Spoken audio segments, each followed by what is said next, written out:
Hi friends, எல்லோருக்கும் காலை வணக்கம். This is Shivaji. Stop loss strictly maintain பண்ணுங்கள். ஸ்டாப் லாஸ் போட தெரியலமா ஸ்டாப் லாஸ் போட கற்றுக்குங்க. ஸ்டாப் லாஸ் போட கற்றுக்கிட்டுங்க. உங்களுடைய டார்கெட் நீங்கள் என்ன செட் பண்ணுறீங்களோ அந்த செட் பண்ணுற டார்கெட் எல்லாம் கம்ப்ளீட்டாக ப்ரைஸ் ரீச் ஆகிறவரை ஹோல்ட் பண்ணுங்கள். பாதி டார்கெட்டில் வெளியே வராதிங்க ஃப்ரெண்ட்ஸ். இது வந்து நம்ம யூடியூப் சேனல். இது நான் சொன்ன மாதிரி ஆல்ரெடி 25K சப்ஸ்கிரைபர்ஸ் என்னுடைய என்ன சொல்லுது கோல் செட். இந்த 25K சப்ஸ்கிரைபர்ஸ் ஆன உடனே நம்ம ஃப்ரீ வெபினாரில் எல்லாம் மீட் பண்ணலாம் அப்படின்னு சொல்லியிருக்கேன். ஏன் இந்த விஷயத்தை அகைன் அண்ட் அகைன் என்ன சொல்லுவேன், ஜஸ்ட் ஒரு ரிமைண்டாக இருக்கட்டும். மேபி ஃபஸ்ட் டைம் நீங்கள் இந்த வீடியோ பார்க்குறவங்களா இருக்கட்டும், சப்ஸ்கிரைப் பண்ணுறவங்க பெல் ஐக்கானை கிளிக் பண்ணி வச்சுக்கிட்டீங்கன்னா உங்களுக்கு நோட்டிஃபிகேஷன் வரும். எப்போ வெபினார் என்ன, அடுத்தடுத்த வீடியோஸ் என்ன பண்ணோம் அப்படின்றத உங்களுக்கு அப்டேட்டில் வரும். ஏன்னா சில பேர் வந்து சப்ஸ்கிரைப் பண்ணுறது கூட மறந்துடுறாங்க. ஏன்னா வந்து நிறைய வீடியோஸ் இருக்குது. இப்போது ஒரு வீடியோஸ்னாக்கா சரி பண்ணி வச்சுக்கலாம்னுவாங்க. இப்போ ஆயிரக்கணக்கான வீடியோ நம்ம பார்க்க சொல்ல என்ன வேணால் ஏன் அவ்வளோ லைக் பண்ண கூட சில பேர் வந்து மறந்துடுவாங்க. நம்ம ரெகுலராக இருக்கிற சப்ஸ்கிரைபர்ஸ் மட்டும்தான் வந்து லைக்ஸ் வரும். அந்த 200 லைக்ஸ் அந்த 200 லைக்ஸ் அதுக்குள்ளே தான் வருது. அதுக்கு மேலே லைக்ஸ் வரணும்னா புதுசாக வரவங்க வந்து லைக்ஸ் பண்ணணுன்ற எண்ணம் வரதில்லை அவங்களுக்கு. ஏதோ வீடியோ பார்க்கலாம் அப்படின்ற மாதிரி ஒரு மேலோட்டமாக பார்ப்பாங்களே தவிர அந்த லைக் பண்ணவும் மறந்துடுறாங்க, சப்ஸ்கிரைப் பண்ணவும் மறந்துடுறாங்க. ஜஸ்ட் அதனால் ஒரு இன்ஃபர்மேஷனுக்காக சொன்னேன், வேறு எதுவும் இல்லை. ஓகே, நம்ம இந்த மார்னிங் அப்டேட்டில் உங்களுடைய சப்போர்ட் ஹெவியாக இருக்கிறதால இதுக்கு ஃபோர்ஸ் பண்ணி இவ்வளோ மார்னிங் காலையில் எழுந்து நம்ம இதுக்கு ஒரு அப்டேட் பண்ணி இதுக்கு ஒரு வீடியோ ரெக்கார்ட் பண்ணி அதை எடிட் பண்ணி உங்களுக்கு அப்லோட் பண்ணி உங்களுக்கு அந்த சொல்லலைங்களா அந்த லைக்ஸ் கமெண்ட்ஸ் அந்த சப்ஸ்கிரைப் பண்ணுறீங்க அந்த விஷயத்துக்காக என்னோடய ஃபுல் எஃபர்ட்டை நான் வந்து மார்னிங்கில் உங்களுக்கு கொடுத்துட்ருக்கேன். அதாவது என்னுடைய கம்ப்ளீட் வியூஸ் மார்க்கெட்டுடைய இந்த 14 வருஷம் அனுபவத்தவங்க கூட மார்னிங் அப்படி மார்க்கெட் இந்த மாதிரி வியூஸ் இந்த மாதிரி போகிறதுக்கான சான்ஸ் இருக்குது அப்படின்றத மார்க்கெட் மார்னிங்கில் ஒரு நாள் முன்னாடி இல்லை, ஒரு வாரம் முன்னாடி இல்லை, மார்னிங் இன்றைக்கி நிலவரம் என்ன ஆக போகுது அப்படின்றத உங்க கூட ஷேர் பண்ணிகிட்ருக்கேன். ஸோ மறக்காமல் லைக் பண்ணுங்கள், சப்ஸ்கிரைப் பண்ணிக்கோங்க.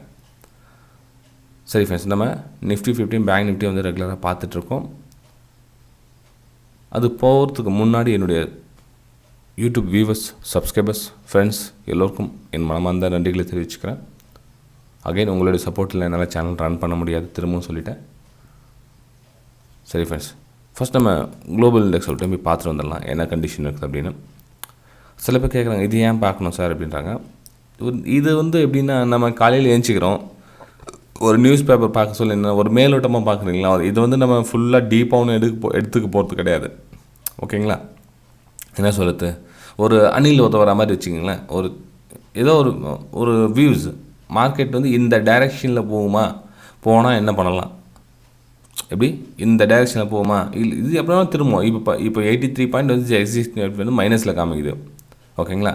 மேபி சொல்ல முடியாது. மார்க்கெட் ஓப்பன் ஆக சொல்ல 9 மணிக்கு க்ரீனில் அப்படியே கன்வெர்ட் ஆகிடலாம். திடீர்னு ஒரு 40 பாயிண்ட் மைனஸ் வந்து அப்புறம் 10 பாயிண்ட் க்ரீனில் வந்து அப்புறம் வந்து டோட்டலாக வந்து க்ரீனும் சேஞ்ச் ஆகலாம். இதெல்லாம் வந்து ஃபுல்லாக டிபெண்ட் நம்ம இது மேலே எடுத்துக்க முடியாது. என்னென்னா ஒரு கேப் அப் ஓப்பன் ஆகுதா, ஒரு கேப் டவுன் ஓப்பன் ஆகுதா, ரைட்டு, அந்த கேப் அப்பில் என்ன ரெசிஸ்டன்ஸ் இருக்குதா, இல்லை கேப் டவுனில் என்ன ரெசிஸ்டன்ஸ் இருக்குதா, இல்லை ஏதாச்சும் நம்ம ஒரு அந்த பிளான் பண்ணலாமா அப்படின்றதுக்காக மட்டும்தான் வந்து நம்ம இந்த எஸ்ஜிஎஸ் நிஃப்டி பார்க்குறோம். சும்மா இது ரெட்டில்னா அப்படியே சேல் பண்ணிட்டு போயிடலாம், இது க்ரீன்லனா அப்படியே பை பண்ணிட்டு போயிடலாம் அப்படின்லாம் இல்லை. ஓகேங்களா? சரி ஃப்ரெண்ட்ஸ், இப்போது நாஸ்டாக் இது ஆல்மோஸ்ட் வந்து 63 புள்ளிகள் வந்து மைனஸில் இருக்குது. யூரோப்பியன் மார்க்கெட்டு ஓகே மைனஸில் இருக்குது. எஸ்ஜிஎஸ் 20 வந்து ஒரு 83 பாயிண்ட் வந்து மைனஸில் இருக்குது. தைவான் அது பாசிட்டிவில் இருக்குது. ஷாங்காய் வந்து பாசிட்டிவ். ஓகே, எஸ்ஜிஎஸ் 20 பார்த்திங்கன்னா நமக்கு 83 பாயிண்ட் வந்து மைனஸில் இருக்குது. இதை வச்சு நம்ம வந்து இந்தியன் மார்க்கெட்டில் என்ன ப்ரெடிக்ஷன் பண்ணலாம் அப்படின்னு பார்த்திங்க அப்படின்னா, இது வந்து 10 மினிட்ஸ் சார்ட் ஃப்ரெண்ட்ஸ். ஓகேங்களா? இது வந்து ஆல்ரெடி உங்களுக்கு லாஸ்ட் வீக் நம்ம அப்டேட் பண்ணியிருந்தோம். அன்றைக்கோட மார்னிங் அப்டேட்டில் கீழே பார்த்தீங்கன்னா 17,200 வந்து ஒரு சப்போர்ட் லைனாக இருக்குது. அந்த லைன் பிரேக் பண்ணுற வரலும் செல்லிங்கான சான்சஸ் வந்து கம்மி. ஏன்னா மல்டி டைம் வந்து ரெசிஸ்டன்ஸ் இருக்குது. மேலே ஹையர் நல்லா ஒரு பையிங்கான ஒரு நல்ல ப்ரெஷர் கொடுத்துட்டே இருக்காங்க. ஓகே, இதை கொஞ்சம் நம்ம டே சார்ட்டில் போய் பார்த்துட்டு வந்துடலாம். என்ன கண்டிஷன் இருக்குதுன்னு பார்த்தா ஓரளவுக்கு உங்களுக்கு வியூஸ் கிடைக்கும். ரொம்ப கிட்ட பார்த்துட்டோம், நம்ம கொஞ்சம் தெளிவாக தூரம் போய் பார்க்கலாம் என்ன நடக்குது அப்படின்னு.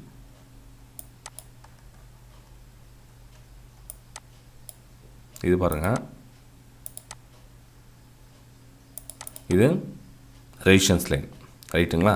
இது டே சார்ட்டோடைய ரெசிஸ்டன்ஸ் லைனு 2-3 ஹை இருக்குது. இப்போ 4வது ஹை வந்து டச் ஆனால் 4வது ஹை இது ரைட்டுங்களா. இந்த 4வது ஹை போகிறதுக்கு முன்னாடி இந்த மல்டி ரெசிஸ்டன்ஸ்லாம் இருக்குல்ல, இதெல்லாம் வந்து கட் ஆகிட்டு போகணும். இந்த ரெசிஸ்டன்ஸ்க்கு வந்து இந்த ப்ரைம் வெபினாரில் இந்த மாதம் வந்து நம்ம பேசலாம் இருக்கோம். ஸோ டிமெட் அக்கௌண்ட் ஓப்பன் பண்ணுறவங்க ஓப்பன் பண்ணி வச்சுங்க. இந்த மாதிரி ரெசிஸ்டன்ஸ் பற்றி நம்ம பேசலாம். ஓகே, ஸோ இந்த ஏரியாலாம் வந்து உங்களுக்கு ரெசிஸ்டன்ஸாக ஒர்க் ஆகிட்டுருக்கு ரைட்டுங்களா. இப்போது அதுக்குள்ளே நம்ம பார்த்தோம் அப்படின்னா இந்த கேனலுடைய பாட்டம்லாம் பாருங்கள், பையிங் ப்ரெஷர் க்ளீனாக தெரியுது. இதில் இந்த கேனலுடைய பாட்டம்லாம் பாருங்கள், எல்லாம் பெரிய பெரிய ஷேடோவும் இருக்குது. அதாவது நல்லா புஷ் பண்ணி விட்றாங்க மார்க்கெட்டை. மேலே போன்றாங்க. புஷ் பயங்கரமாக புஷ் பண்ணுறாங்க. புஷ் பண்ணி மேலே க்ளோசிங். இந்த 3 கேனல் பார்த்தீங்கன்னா அப்பர் சைடு வந்து க்ளோசிங் கொடுக்குறாங்க. மேலே நில்லு. அதுக்கப்புறம் இந்த 4வது பெரிய கேனல் பார்த்தீங்கன்னா ஃபுல்லாக கீழே அந்த 3 கேனலுடைய லோவை வந்து கட் பண்ணாங்க. ஆனால் க்ளோசிங் கொடுக்க முடியல. எப்படி 3 கேனல் லோவிலையும் நல்லா பிரேக் பண்ணாங்க. பிரேக் பண்ணி க்ளோசிங் கொடுத்துருச்சு அப்படின்னா அது கதை வேறு. நல்லா கவனிச்சுங்க. இந்த 3 கேனல் லோவையும் கட் பண்ணாங்க. கட் பண்ணிவிட்டு க்ளோசிங் கொடுக்க முடியல. திரும்ப என்ன பண்ணாங்க, அந்த ப்ரீவியஸ் 3 கேனல் க்ளோசிங் கொடுத்தாங்க இல்லையா, நியரஸ்ட் அதுக்கு மேலே போய்ட்டு அவங்க க்ளோசிங் கொடுத்துருக்காங்க. அதுக்கப்புறம் நெக்ஸ்ட் கேனில் அது கீழே க்ளோசிங் கொடுத்து ட்ரை பண்ணாங்களா, அகைன் வந்து பையர்ஸ் வந்து ப்ரெஸ் பண்ணிகிட்டு இருக்காங்க. ஸோ இப்போ நம்ம 10 மினிட்ஸ் டைம் ஃப்ரேமில் போனால் ஓரளவுக்கு உங்களுக்கு ஐடியா கிடைக்கும். ஓகேங்களா. ஸோ இப்போ என்ன நடக்குது அப்படின்னா, திரும்ப அதே தான் சொல்கிறேன், 17,200 பிலோ போகிற வரல வந்து நம்ம வீக்னஸ் வந்து இதில் கண்டுபிடிக்க முடியாது. 17,200க்கு கீழே க்ளோசிங் கொடுத்தா மட்டும்தான் வந்து நாம் இதில் வந்து சேலிங்கான ஒரு வியூவை எதிர்பார்க்கலாம். பையிங்கான வியூவை எதிர்பார்க்கணும் அப்படின்னா மேலே அப்பர் சைட் 10 லைன் போட்டிருக்கும் பாருங்கள். இந்த 10 லைன் பிரேக் அவுட் நடந்ததுன்னா நீங்கள் பை அண்ட் சேலுக்கான ஒரு வியூ பார்க்கலாம். அதாவது 17,400 அபோவ் உங்களுக்கு க்ளோசிங் வச்சிச்சு அப்படின்னா அதுக்கப்புறம் வந்து நீங்கள் பை அண்ட் சேல் அப்படின்ற ஒரு செட்டப் நீங்கள் எடுத்துக்கலாம். பை அண்ட் செல் நீங்கள் எவ்வளோ செட்டப் இருக்குது, பை அண்ட் செல் நிறைய செட்டப் இருக்குது. பை அண்ட் செல் விஷயம் உங்களுக்கு நடந்தது, அந்த ஏதாச்சும் அறிகுறி தெரியுது பை அண்ட் செல்லுக்கான ஒரு ஃபார் எக்ஸாம்பிள் என்ன சொல்லிட்டு, ஒரு ஹெட் அண்ட் ஷோல்டர் பேட்டர்னாக இருக்கட்டும், ட்ரையாங்கிள் பேட்டர்னாக இருக்கட்டும், ஒரு வெஜ் பேட்டர்னாக இருக்கட்டும், எந்தாச்சும் ஒரு பேட்டர்ன் வந்து பை சைடுக்காக உங்களுக்கு அங்கே ரெடி ஆகிட்டு இருக்குது அப்படின்னா நீங்கள் அதை வந்து யூஸ் பண்ணிக்கலாம் பை அண்ட் செல்லுக்காக. ஓகே, இது வந்து நிஃப்டி 50 கண்டிஷன். சரி, பேங்க் நிஃப்டியில் என்ன சார் கண்டிஷன் இருக்குது அப்படின்னா, பேங்க் நிஃப்டியில் இந்த ஜோன் வந்து என்ன ஜோன், லாங் டைம் ஃப்ரேமில், அதாவது டே சார்ட்டில் பார்த்தீங்கன்னா இது ரெசிஸ்டன்ஸ் ஏரியா. இப்போ ப்ரைஸ் ட்ராவல் ஆகிட்டு இருக்குது ரெசிஸ்டன்ஸ் ஏரியா. ப்ளஸ் பார்த்திங்க அப்படின்னா 38,000 வந்து ஒரு ரவுண்ட் நம்பர், 38,000 ரவுண்ட் நம்பர். அந்த ஏரியாவில் வந்து ப்ரைஸ் சஸ்டெண்ட் ஆகிட்டு ட்ராவல் ஆகிட்டுருக்கு. இப்போ நம்ம டே சார்ட்டு பார்த்துட்டு இல்லைங்க ஒரு டைம் பாருங்கள். இது டே சார்ட்டுடைய ரெசிஸ்டன்ஸ் லைன் ரைட். இந்த ரெசிஸ்டன்ஸ் கிட்ட ப்ரைஸு ட்ராவல் ஆகிட்டுருக்கு. நல்லா ப்ரைஸு ட்ராவல் ஆகிட்டுருக்கு. ரெசிஸ்டன்ஸோடைய சிக்னலும் வந்து கீழே நான் சொன்ன மாதிரி க்ளோசிங் கொடுக்கல. க்ளோசிங் கொடுத்துருந்தாங்கன்னா நம்ம சேலிங்கான வியூ பார்த்துருக்கலாம். எப்போது இந்த ட்ரெண்ட் லைன் கட் ஆனால், இந்த ட்ரெண்ட் லைனுக்கு கீழே ஒரு க்ளோசிங் கொடுத்துச்சுன்னா நம்ம இது கீழே வந்து சேல் அண்ட் பைக்கான வியூ பார்க்கலாம். ஏன்னா இந்த ட்ரெண்ட் லைன் வந்து ரெசிஸ்டன்ஸ் லைன். இந்த ரெசிஸ்டன்ஸுக்கு ட்ரெண்ட் லைனுக்கு மேலே வந்து ப்ரைஸ் நிற்க சொல்ல நம்ம ஒன்லி இதுக்கு மேலே பை அண்ட் சேலுக்கான வியூ பார்க்கலாம். எப்போது 38,200 கட் ஆச்சு அப்போ அகைன் மேலே அப்படின்னா ஓகே, நீங்கள் பை அண்ட் சேலுக்கான வியூ பார்க்கலாம். ஏன்னா அதுக்கப்புறம் பார்த்தீங்கன்னா ஒரு இன்சைட் கேனல் க்ரியேட் ஆகிருக்கு பாருங்கள். டே சார்ட்டில் வந்து ஒரு இன்சைட் கேனல் க்ரியேட் ஆகிருக்கு. இன்சைடு கேனல் க்ரியேட் ஆகிருக்குது. 38,200 க்ளோசிங் வைக்கணும். நல்லா கவனிங்க, உடனே அது கட்டான பை பண்ணிடாதீங்க. 38,200க்கு க்ளோசிங் வச்சா மட்டும்தான் வந்து பையிங். ஏன்னா வந்து அப்போ தான் பவர் இருக்காங்க. சும்மா ஷேடோ மாதிரி மேலே போய்ட்டு திரும்ப கீழே வந்துச்சுன்னா எஸ்எல் ஹிட் ஆகிடும். ஓகேங்களா. ஸோ 38,000 மேலே க்ளோசிங் வைக்குது அப்படின்னா நீங்கள் வந்து ஸ்டாப் லாஸ் சின்னதாக இருக்கும். நீங்கள் அப்படியே பிரேக் அவுட்டில் நீங்கள் பை பண்ணிங்கன்னா ஸ்டாப் லாஸ் பெருசாக இருக்கும். ஓகே, ஸோ மேலே பிரேக் அவுட் கொடுத்து கொஞ்சம் நேரம் ப்ரைஸ் சஸ்டெண்ட் ஆகிட்டு அகைன் உங்களுக்கு பிரேக் அவுட் கொடுத்துன்னா உங்களுக்கு ஒரு லோ வந்து கிடைக்கும். அந்த லோவை ஸ்டாப் லாஸ் யூஸ் பண்ணிங்க 38,200 அபவ். ஃப்ரெண்ட்ஸ், வீடியோ பிடிச்சா மறக்காமல் லைக் பண்ணுங்கள். நம்ம 200 லைக்ஸ் கொஞ்சம் கம்மியாகிட்டு இருக்கு. லாஸ்ட் வீடியோவில் பார்த்தேன், ஐ திங்க் 160 170 எவ்வளோ இருந்தது. 200 லைக்ஸ் மறக்காமல் பார்த்துங்க. அதே மாதிரி சப்ஸ்கிரைப் 25K சப்ஸ்கிரைபர்ஸ்க்காகவும் ஐம் வெயிட்டிங். ஓகே, அப்புறம் இன்னொரு விஷயம் ஃப்ரெண்ட்ஸ், இந்த வெபினார் டீட்டெயில்ஸ்லாம் கூட ஆல்ரெடி போட்டிருக்கோம். உங்களுக்கு நிறைய பேருக்கு சார் இன்னும் புரியல அப்படின்ட்டாங்க. எனக்கு என்ன புரியலன்னு எனக்கு தெரியல.